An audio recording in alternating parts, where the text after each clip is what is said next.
చిత్తూరు జిల్లా బంగారుపాలెం సాంఘిక సంక్షేమ బాలికల వసతి గృహానికి జిల్లా అధికారి రాజలక్ష్మి హుటాహుటిన చేరుకున్నారు.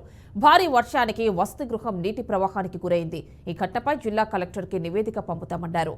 పిల్లలు సురక్షితంగా ఉన్నారని వార్డెన్ గీత తెలిపారు.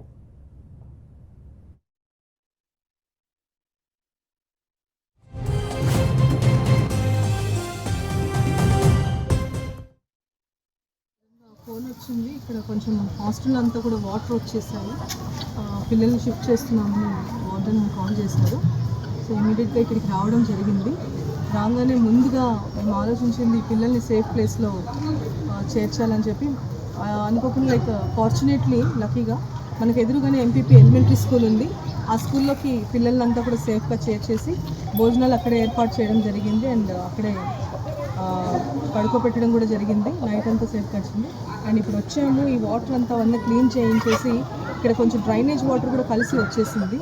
దీనికి మెయిన్ రూట్ కాజ్ కనుక్కుంటే కొంచెము ఈ హైవే దగ్గర ఉన్న కల్వర్ట్ నేరోగా ఉండడం వల్ల ఆ వాటర్ అంతా కూడా టౌన్లో నుంచి లోతట్టు ప్రాంతం అవ్వడం వల్ల అంతా కూడా ఇలాగ వస్తుంది. ఇరిగేషన్ ఈ డ్రైనేజ్ వాటర్తో కలిపి ఇలాగ లోతట్టు ప్రాంతం ఉండడం వల్ల ఇలాగ వచ్చేస్తుందని వాటర్ తెలిసింది. సో దాని గురించి నిన్న ఈవినింగే మేము కలెక్టర్ గారితో, జాయింట్ కలెక్టర్ గారితో కూడా ఇన్ఫార్మ్ చేసి ఫర్దర్ యాక్షన్ ఎలా తీసుకోవాలని కూడా ఇన్స్ట్రక్షన్స్